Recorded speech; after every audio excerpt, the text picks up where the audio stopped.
দেখে নেব খেলার সময় শিরোনাম।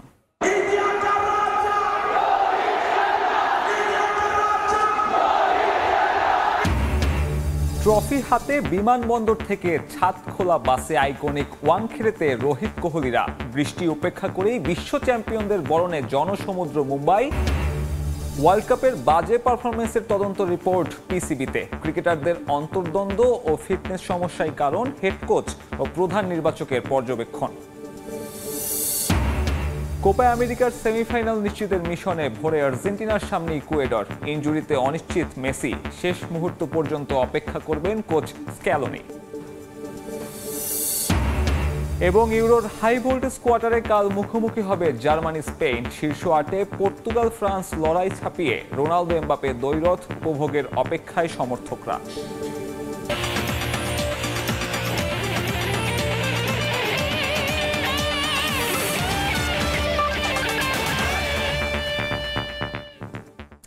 রাজস্বিক অভ্যর্থনায় মুম্বাইয়ে বরণ করে নেওয়া হলো বিশ্বকাপ জয়ীদের। লাখো সমর্থকের উপস্থিতিতে ছাদখোলা বাসে চেপে শিরোপা উদযাপন করেন রোহিত কোহলিরা। নীলের জনসমুদ্র ঠেলে ওয়াংখেড়েতে টিম পৌঁছায় রাত 10টার কিছুটা আগে। এরপর স্টেডিয়াম ভর্তি দর্শকদের সামনে শুরু হয় বাকি আনুষ্ঠানিকতা।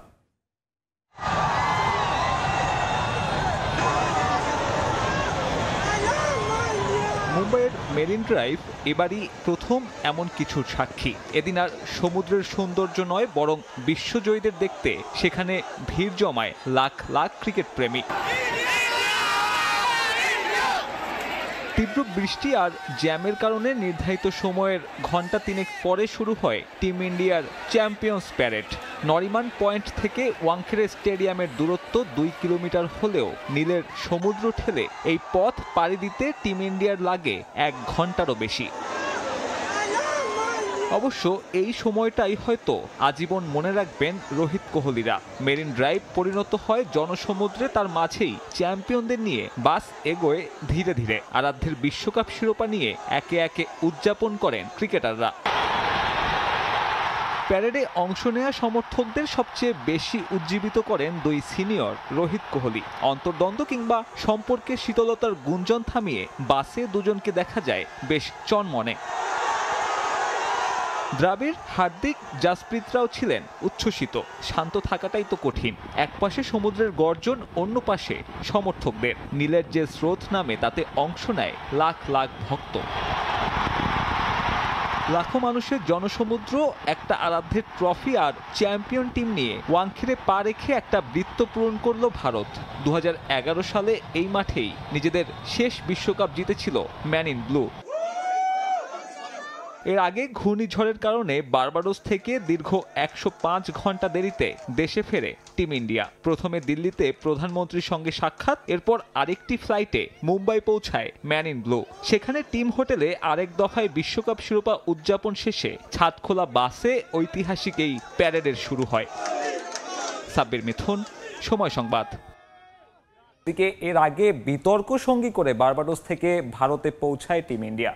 নিউ জার্সিতে থাকা যাত্রীদের জন্য নির্ধারিত বিমান তাদের না দিয়ে বার্বাডোসে অবস্থানরত ভারত ক্রিকেট দলকে আনতে যায় এয়ার ইন্ডিয়ার এক বিশেষ বিমান, যাতে ভোগান্তিতে পড়েন সেখানকার যাত্রীরা। এই ঘটনায় এয়ার ইন্ডিয়ার কাছে কৈফিয়ত চেয়েছে ভারতের বিমান নিয়ন্ত্রক সংস্থা ডিজিসিএ।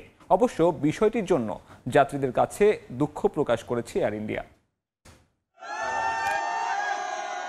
ঘূর্ণিঝড় বেরিলের কারণে বার্বাডোসে আটকা পড়েছিল টি-20 বিশ্ব চ্যাম্পিয়ন ভারত। অবশেষে বিশ্বকাপ জয়ের 4 দিন পর দেশে ফিরেছে টিম ইন্ডিয়া। বার্বাডোস থেকে এয়ার ইন্ডিয়ার একটি বিশেষ বিমানে করে দিল্লিতে আনা হয় রোহিত কোহলিদের। নিজ দেশে পৌঁছে মধুর সময় পার করছে গোটা দল। ভারতের প্রধানমন্ত্রী নরেন্দ্র মোদীর সঙ্গে সাক্ষাৎ, রাজস্বিক সংবর্ধনা ও সমর্থকদের ভালোবাসায় সিক্ত তারা। এত সব কিছুর মাঝেও নতুন এক বিতর্ক তৈরি হয়েছে রোহিতদের দেশে ফেরা নিয়ে। বার্বাডোস থেকে সরাসরি দিল্লির কোনো ফ্লাইট না থাকায় বিশেষ ব্যবস্থায় নিউ জার্সি থেকে একটি চার্টার্ড ফ্লাইট পাঠানো হয় বিশ্বকাপ জয়ী দলের জন্য। তাদের নিয়েই সরাসরি সেই বিমান পৌঁছায় দিল্লিতে। অথচ সেই বিমানটি ছিল নির্ধারিত একটি ফ্লাইটের। নিউ জার্সি থেকে সেই বিমানটি যাওয়ার কথা ছিল দিল্লিতে। বিমানের সেই যাত্রীদের রাখা হয় অপেক্ষায়। আর বেশ কয়েকজন যাত্রী ফ্লাইটের সূচি পরিবর্তনের সময় না জেনে নিউ জার্সির এয়ারপোর্টে এলে তাদেরকে সড়ক পথে নিউ ইয়র্ক নিয়ে দিল্লির বিমানের ব্যবস্থা করা হয়। তাতে বিমান সংস্থা এয়ার ইন্ডিয়াকে চিঠি দিয়েছে বিমান চলাচল নিয়ামক সংস্থা ডিজিসিএ। তাদের দাবি, আমেরিকায় যাত্রীদের অসহায় অবস্থায় ফেলে রেখে ভারতীয় দলকে আনতে বারবাডোসে পাঠানো হয়েছিল বিমানটিকে, যার জন্য এয়ার ইন্ডিয়ার কাছে কৈফিয়ত চেয়েছে ডিজিসিএ। অবশ্য যাত্রীদের অসুবিধার কারণে তাদের কাছে ক্ষমা চেয়েছে এয়ার ইন্ডিয়া কর্তৃপক্ষ। বিশ্বকাপ জয়ীদের দেশে ফেরাতে তাদের এমন সহযোগিতার জন্য ধন্যবাদ জানিয়েছে তারা। ফাহিম ইসলাম, সময় সংবাদ। বিসিবির পরিকল্পনাহীনতার কারণেই বিশ্বকাপের মতো ইভেন্টে বারবার ব্যর্থ হচ্ছে বাংলাদেশ। আর সে ব্যর্থতা ঢাকতেই প্রতিবার তদন্ত আর জবাব চাওয়ার নাটক সাজান বোর্ড কর্তারা। কিন্তু দিন শেষে সেই একই তিমিরে রয়ে যায় লাল সবুজের ক্রিকেট। এভাবেই বাংলাদেশের বিশ্বকাপ পারফরমেন্সের ময়না তদন্ত করলেন সাবেক পরিচালক খন্দকার জামিল উদ্দিন। বললেন, দেশের স্বার্থে এবার অন্তত মাঠের ক্রিকেটকে বিদায় বলা উচিত সাকিব রিয়াদের। বিশ্বকাপ আসে, বিশ্বকাপ যায়, দেশের মানুষের মুখে চুনকালি মাখিয়ে আশার বেলুন ফুটো করে ফিরে আসেন ক্রিকেটাররা। ফুঁসতে থাকা জনগণকে বোঝানোর জন্য বিসিবির পক্ষ থেকে চাওয়া হয় লোক দেখানো জবাবদিহি, মাঠে গড়ায় তদন্ত খেলা। কিন্তু দিন শেষে সবই আইওয়াশে পরিণত হয় বলে মন্তব্য বিসিবির সাবেক পরিচালক খন্দকার জামিল উদ্দিনের। নিজেদের পরিকল্পনাহীনতাকে লুকাতে বিসিবি ক্রিকেটারদের দোষ খোঁজে, আর সেই ফাঁকে কর্তাদের কথাবার্তায় ক্লিনচিট খুঁজে নেন ক্রিকেটাররা। ক্রিকেটটা থেকে যায় সেই তিমিরে। যখন আপনি একটা বৈশ্বিক টুর্নামেন্টে ফেল করবেন, তারপরে তো আপনার কিছু প্ল্যানিং করতে হবে যে না, আমি বৈশ্বিক টুর্নামেন্টগুলোতে ভালো করার জন্য আমার কি প্ল্যান করা দরকার। এগুলি না করে আপনি যদি সবসময় খেলোয়াড়দেরকে ক্লিন চেক দিয়ে দেন যে হ্যাঁ যা হয়েছে হয়েছে, অস্ট্রেলিয়া হারছে, আমরা হারলে অসুবিধা কি, এগুলি যখন খেলোয়াড়রা বুঝবে যে না, আমরা যাই পারফরমেন্স করি না কেন, দিন শেষে উইল বি ক্লিয়ার্ড, আমরা আবারও সেই একই রকমভাবে ন্যাশনাল টিমে খেলবো, আবারও ফেল করব, আবারও আমাদেরকে একই রকম দায় মুক্তি দেওয়া হবে। আইসিসি ইভেন্টে বাংলাদেশের পারফরমেন্সের গ্রাফ নিম্নমুখী দীর্ঘদিন ধরে।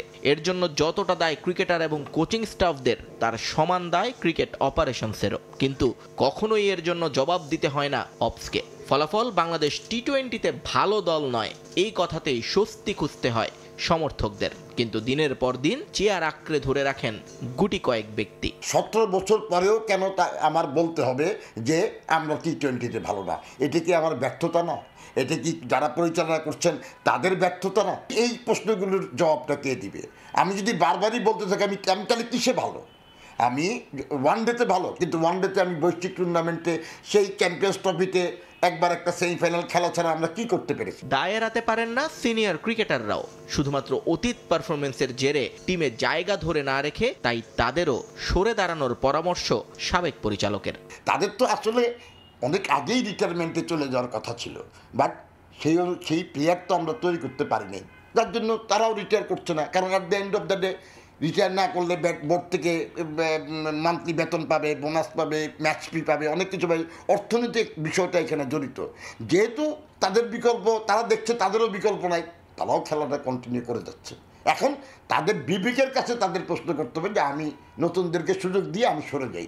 এই বিবেকের কাছে তারিত হয়ে যদি তারা পদত্যাগ করে, তাহলেই শুধুমাত্র সম্ভব। তা না হলে দেখা যাবে যে তাদের রিপ্লেসমেন্ট নেই, তারাও আবার আরও কয়েক বছর খেলার একটা সুযোগ নিজেরা তৈরি করে নেবে। 11 বছর ধরে নাজমুল হাসান পাপনের বোর্ড নেতৃত্ব দিচ্ছে বাংলাদেশের ক্রিকেটকে। কিন্তু এই সময়কালে 11 জন ক্রিকেটারও বের হয়নি যাদের নিয়ে নির্দ্বিধায় স্বপ্ন দেখতে পারেন সমর্থকরা। তাই দেশের ক্রিকেটের স্বার্থে আর দেরি না করে এর কারণ খুঁজে বের করার তাগিদ ক্রিকেট সংশ্লিষ্টদের।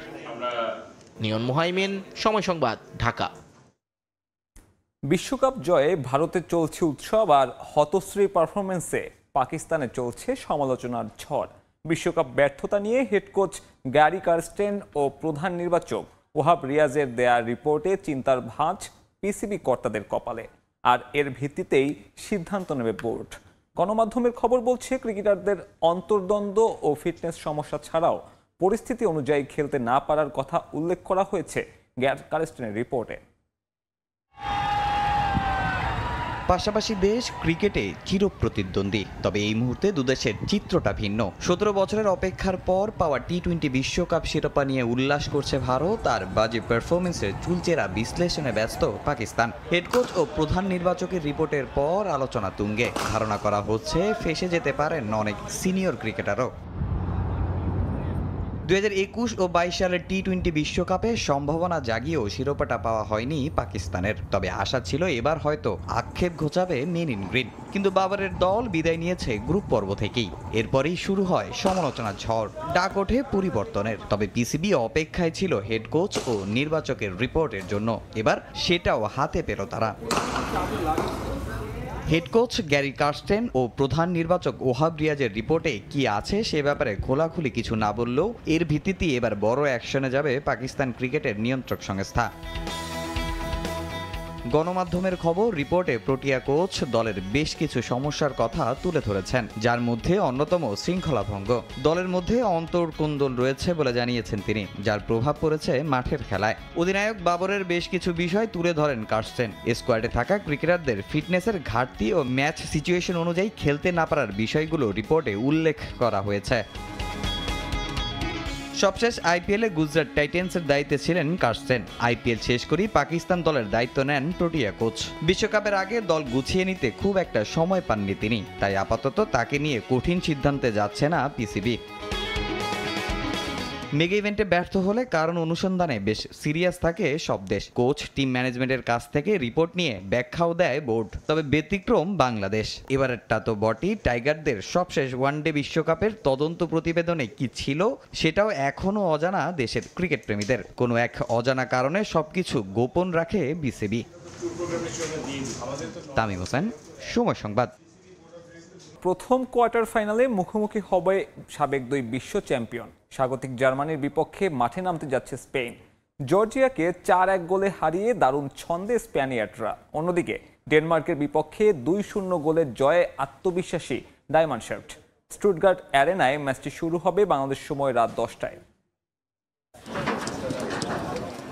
ইউরো শ্রেষ্ঠত্বের মঞ্চে হাই ভোল্টেজ ম্যাচের উত্তাপ। টিকিটাকা নাকি পাওয়ার ফুটবল? কারা হাসবে শেষ হাসি? কোন দল বিদায় নেবে ইউরোর মঞ্চ থেকে? নিষ্পত্তি হতে যাচ্ছে আজ রাতেই। তবে সমর্থকরা একটা জমজমাট লড়াই দেখবে, সেটা বলাই যায়।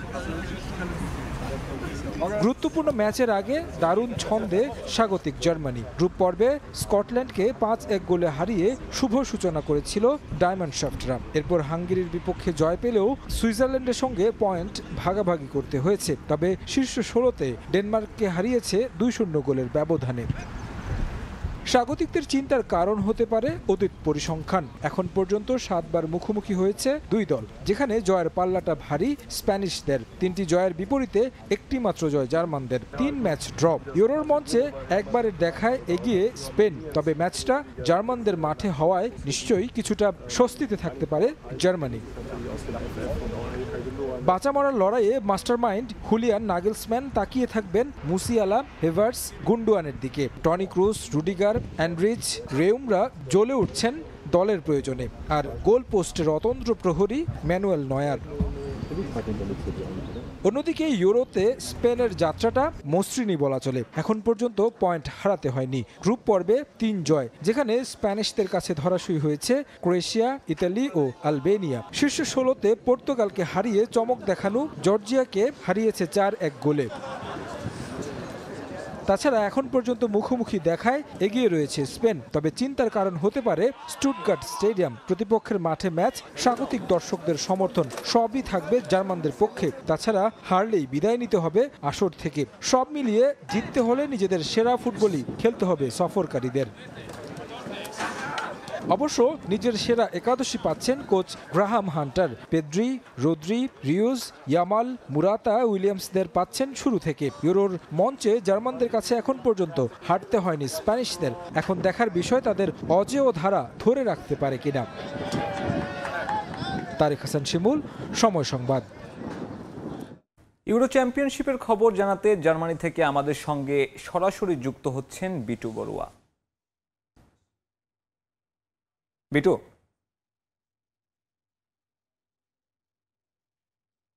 ফুটবলের জমজমাট আসর অর্থাৎ ইউরো কাপ 2024-এর এই মুহূর্তে কোয়ার্টার ফাইনালের খেলায় জার্মান যারা সমর্থক রয়েছে তারা কিন্তু একেবারে দারুণ একটি মুহূর্তের জন্য অপেক্ষা করছে। বিশেষ করে আগামীকাল সবকিছু ঠিক থাকলে বাংলাদেশ সময় রাত 10টার সময় মুখোমুখি হবে ফুটবল পরাশক্তির অন্যতম একটি দেশ। পৃথিবীর শক্তিশালী ফুটবল যারা খেলে থাকেন সেই দেশটির নাম হচ্ছে স্পেন। অর্থাৎ বাংলাদেশ সময় রাত 10টায়, বাংলাদেশ সময় রাত 10টায় একটি কথা না বললেই নয়, মরণ কামড় বসাতে চায় জার্মানি। সেক্ষেত্রে ইউলিয়ান নাগেলসম্যানের যে সৈন্যরা রয়েছে, অর্থাৎ ফ্লোরিয়ান ভির্টজ, গুন্ডোগান এবং মানুয়েল নয়ার, জোশুয়া কিমিশ, জোনাথন থা, তিনি আসলে প্রথম যেই নকআউট পর্ব ছিল সেখানে তিনি খেলতে পারেননি, কিন্তু তিনি আবার পুরো উদ্যমে ফিরে এসেছেন। বিশেষ করে তিনি হলুদ কার্ড পেয়েছিলেন। একই সাথে কিন্তু স্পেনের সবগুলো প্লেয়ার যারা রয়েছে তারা কিন্তু আগে থেকেই মুখিয়ে আছে কিভাবে এই এই কোয়ার্টার ফাইনালে আসলে দুর্দান্ত ফুটবল উপহার দিয়ে লুইস দে লা ফুয়েন্তের যে শিষ্যরা রয়েছে তাদের কথা না বললেই নয়। এবং আপনার মাধ্যমে বাংলাদেশের যারা দর্শক রয়েছেন এবং জার্মানিতে যারা রয়েছেন তারাও কিছুটা আসলে শঙ্কিত অবস্থায় আছেন। বিশেষ করে জার্মানির যে দলটি রয়েছে সেই দলটি কিন্তু গত 36 বছরের অপেক্ষায় আছেন যে করেই হোক স্পেনের এই টিমটিকে তাদেরকে হারাতেই হবে, এবং এটি যেমন শক্তি, সামর্থ্য এবং নিজেদের মর্যাদার লড়াই। সেই ক্ষেত্রে জার্মান সমর্থকরা আশা করছেন আসলে যে কোনো মূল্যে 90 মিনিট ধরে রাখতে হবে। এবং জার্মানির যে গোলকিপার রয়েছে মানুয়েল নয়ার, তিনি কিন্তু দুর্ভেদ্য যে প্রাচীর সেটি কিন্তু দীর্ঘদিন ধরে তিনি করে দিয়ে এসছেন এবং রেখে দিয়ে আসছেন। একই সাথে তিনি তার প্রমাণ দিয়ে এসছেন তিনি কতটা শক্তিশালী এবং গোল রক্ষণে তিনি কতটা আসলে অভিজ্ঞতা নিয়ে এগিয়ে যাচ্ছেন। সেক্ষেত্রে বলা যায় যে স্পেনের দিকে পাল্লা ভারী। তবে অন্য একটি ম্যাচ অর্থাৎ একই দিনে আগামীকাল হামবুর্গের মুখোমুখি হচ্ছে, সেটিও অবশ্য আপনারা নিশ্চয়ই জানেন। এই কোয়ার্টার ফাইনালটি কিন্তু অন্যরকম একটি ফাইনাল হতে যাচ্ছে, বিশেষ করে ক্রিশ্চিয়ানো রোনাল্ডোর জন্য তো বটেই। তিনি গত ম্যাচে আমরা যেভাবে দেখেছিলাম তিনি আসলে কান্না করেছিলেন পেনাল্টি মিস করার পরে। এরপরে কিন্তু তার যে খুশির বিষয়টি সেটিও কিন্তু আমরা দেখেছি। হাসি এবং কান্নার মধ্য দিয়ে তিনি কিন্তু কোনো না কোনো ভাবেই কোয়ার্টার ফাইনালে পৌঁছে গেছেন। কিন্তু এই যে দিদিয়ের দেশম, ফ্রান্সের যে কোচ, তিনি কিন্তু ছাড় দিয়ে কথা বলবেন না। রোনালদোর এই আবেগ দিদিয়ের দেশমের কাছে কিছুই না। বিশেষ করে তার যে শিষ্যরা রয়েছে সেখানে কিন্তু অবশ্যই বলা যায় যে কিলিয়ান এমবাপে তিনি কিন্তু এমন ভাবে লড়াই করছেন এবং গোল পাচ্ছেন না ঠিকই, কিন্তু তার যে ধার, সেই ধারে কিন্তু কোনোভাবে কমতি এখন পর্যন্ত দর্শকরা দেখেনি। একই সাথে কিন্তু সেখানে গ্রিজমান রয়েছেন, মার্কুস থুরাম রয়েছেন, চুয়ামেনি রয়েছেন, এবং শেষে যিনি দুর্ধর্ষ গতিতে বলটি জালে জড়ানোর জন্য চেষ্টা করেছিলেন সেই কুলুমুয়ানি কিন্তু রয়েছেন। এবং তাদের প্রত্যেকের খেলোয়াড়দের জার্মানিতে যে খেলার সেই অভিজ্ঞতা কিন্তু তাদের রয়েছে। তবে হলুদ কার্ড দেখার ফলে সেখানে যে রাবিওল আছে তিনি কিন্তু খেলতে পারবেন না। তবুও কিন্তু দিদিয়ের দেশমের যে ভরসা, সেই ভরসার জায়গাটা কিন্তু তাদের যে খেলোয়াড় রয়েছে, তার দলের যে খেলোয়াড় রয়েছে সেই খেলোয়াড়রা প্রত্যেকে কিন্তু চমৎকার ভাবে ফুটবল খেলে আসছেন এবং আশা করছেন যে পর্তুগালের যেসব খেলোয়াড় আছে তাদের সাথে তাদের একটা ভালো বোঝাপড়া রয়েছে। এবং ফ্রান্স পর্তুগাল পাশাপাশি একটি দেশ, সেক্ষেত্রে বলা যায় যে আসলে স্পেন, ফ্রান্স, পর্তুগাল, জার্মানি সবগুলো আসলে কোনো দেশই কোনো দলই শক্তিতে কম নয়। তাই মরণ কামড়ে কে এগিয়ে যায় এবং কে শেষ পর্যন্ত জয়লাভ করে সেটি আগামীকাল দেখার অপেক্ষায়। তো এই ছিল আমার কাছে বার্লিন থেকে ফুটবলের যে উন্মাদনা, বার্লিন থেকে এবং জার্মানি থেকে সর্বশেষ। সহকর্মী বিটু বড়ুয়া জানাচ্ছিলেন ইউরোর সবশেষ খবর। অস্কার ব্রুজনের সঙ্গে সম্পর্ক ছিন্ন করল বিপিএল এর সর্বোচ্চ শিরোপাধারী ক্লাব বসুন্ধরা কিংস। ক্লাবের সঙ্গে 6 বছরের পথ চলার পর ইতি টানলেন সফলতম এই কোচ। 2018-তে কিংসে যোগ দেন স্প্যানিনেট। অস্কার ব্রুজনের অধীনে একের পর এক সাফল্য পেয়েছে দেশের ফুটবলের সবচেয়ে সফলতম ক্লাবটি। এখন পর্যন্ত প্রিমিয়ার লিগে 4টি শিরোপা ঘরে তুলেছে বসুন্ধরার রাজারা। এছাড়াও ফেডারেশন কাপে 2টি ও স্বাধীনতা কাপে 1টি ট্রফি জিতেছে তারা। আর চলতি মৌসুমে ট্রেবল জিতে অনন্য উচ্চতায় পৌঁছেছে কিংস। তবে এএফসি কাপে সাফল্যের দেখা না পাওয়ায় কোচের সঙ্গে চুক্তি বাড়ানোর সিদ্ধান্ত নেয়নি কিংস বলেই ধারণা করা হচ্ছে। নতুন মৌসুমে ব্রুজনের জায়গায় নতুন কাউকে আনার পরিকল্পনার কথাও কোচকে এরই মধ্যে জানিয়ে দিয়েছে কিংস কর্তৃপক্ষ। প্রিয় ক্লাবের সঙ্গে সম্পর্কের ইতি টানার বিষয়টি নিজের ফেসবুক প্রোফাইলে পোস্ট করেছেন স্প্যানিয়ার্ড। সাফের আগে ভুটানের বিপক্ষে 2টি প্রীতি ম্যাচ খেলার কথা থাকলেও নির্ধারিত সময় হচ্ছে না তা।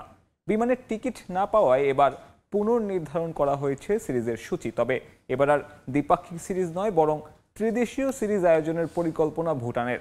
চলতি মাসের শেষ কিংবা অগাস্টের শুরুতে সিরিজ মাঠে গড়ানোর পরিকল্পনা আয়োজক দেশটির। আগামী 22 জুলাই ভুটানের উদ্দেশ্যে উড়াল দেবে বাংলাদেশ নারী ফুটবল দল। বড় একটা চ্যালেঞ্জ। দক্ষিণ এশিয়ার শ্রেষ্ঠত্বের তকমা ধরে রাখার মিশন বাংলাদেশ জাতীয় নারী ফুটবল দলের সামনে। ঘরের মাটিতে সাফ আয়োজনের কথা থাকলেও বদলেছে সেই পরিকল্পনা। তবে সাফের শিরোপা ধরে রাখার মিশনে কত শত বাধা সাবিনা সানজিদাদের সামনে। বারবার প্রতিপক্ষ নির্বাচনের পরও ম্যাচ মাঠে না গড়ানো, মাঠ সংকট সহ আরও কত কি। এবার ভুটানের বিপক্ষে দুটি প্রীতি ম্যাচ খেলার পরিকল্পনা করা হলেও সেখানে নতুন এক বিপত্তির নাম বিমানের টিকিট বন্দোবস্ত করতে না পারা।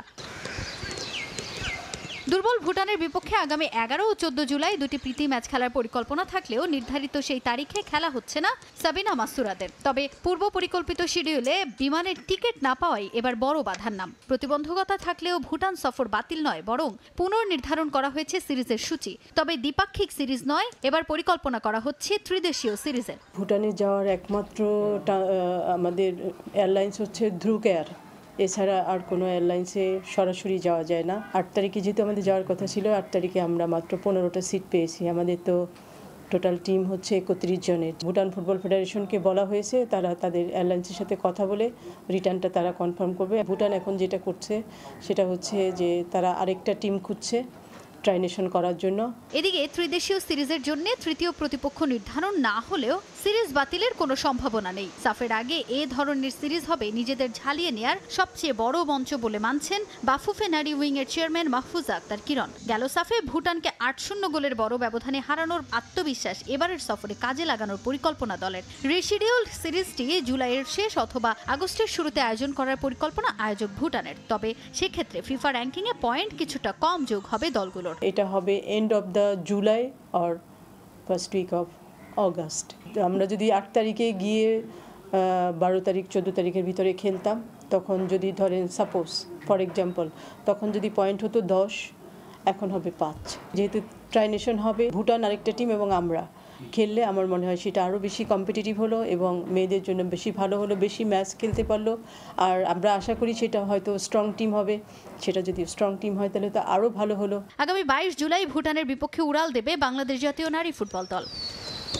তাজিন খন্দকার, সময় সংবাদ, ঢাকা। ছাঁটাইয়ের গুঞ্জন উড়িয়ে ম্যানচেস্টার ইউনাইটেডেই থাকছেন এরিক টেন হ্যাগ। ডাচম্যানের অধীনে হতাশার এক মৌসুম কাটানোর পরেও তার চুক্তির মেয়াদ আরও 1 বছর বাড়িয়েছে রেড ডেভিলস। নতুন চুক্তি অনুযায়ী 2026 সালের জুন পর্যন্ত ইউনাইটেডের ডাগআউটে থাকছেন টেন হ্যাগ। যদিও ইংলিশ গণমাধ্যমগুলোর দাবি মেয়াদ যতই বাড়ুক, এই মৌসুমে প্রত্যাশা পূরণ না হলে আগেই ছাঁটাই হতে পারেন এই কোচ। ক্লাবের 140 বছরের ইতিহাসে সবচেয়ে বড় অধপতনটা ঘটে গত মৌসুমে। লিগে প্রথমবারের মতো পয়েন্ট টেবিলের 8 নম্বরে শেষ করে ম্যানচেস্টার ইউনাইটেড।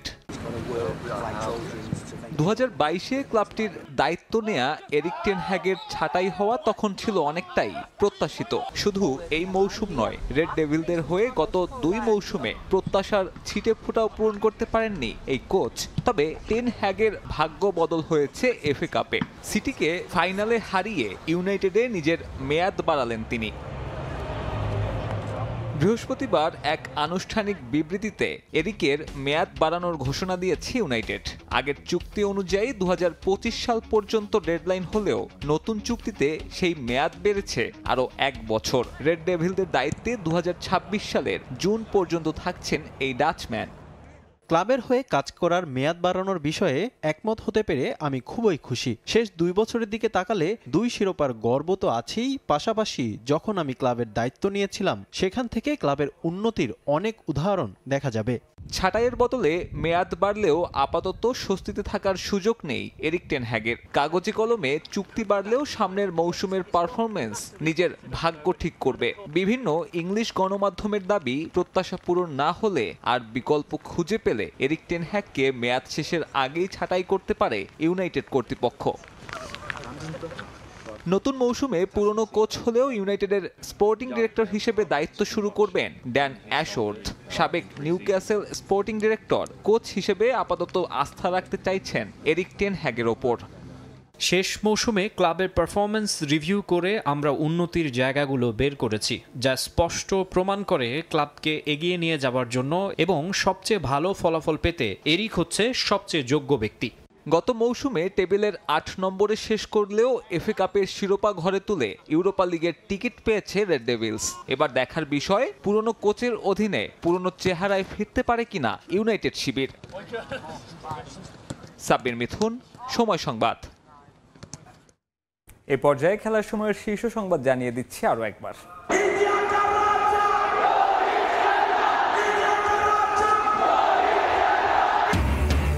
ট্রফি হাতে বিমানবন্দর থেকে ছাদখোলা বাসে আইকনিক ওয়াংখেড়েতে রোহিত কোহলিরা। বৃষ্টি উপেক্ষা করেই বিশ্ব চ্যাম্পিয়নদের বরণে জনসমুদ্র মুম্বাই, রাজসিক সংবর্ধনা।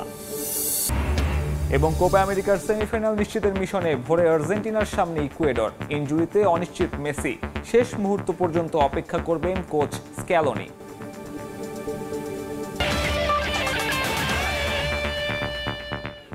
এই ছিল খেলার সময়ের এখনকার আয়োজনের পর প্রবাসের সময় থাকবেন ছোয়া খন্দকার। ধন্যবাদ মিথুন। প্রবাসের সময় নিয়ে ফিরছি কিছুক্ষণ পর, সঙ্গেই থাকুন সময়ের।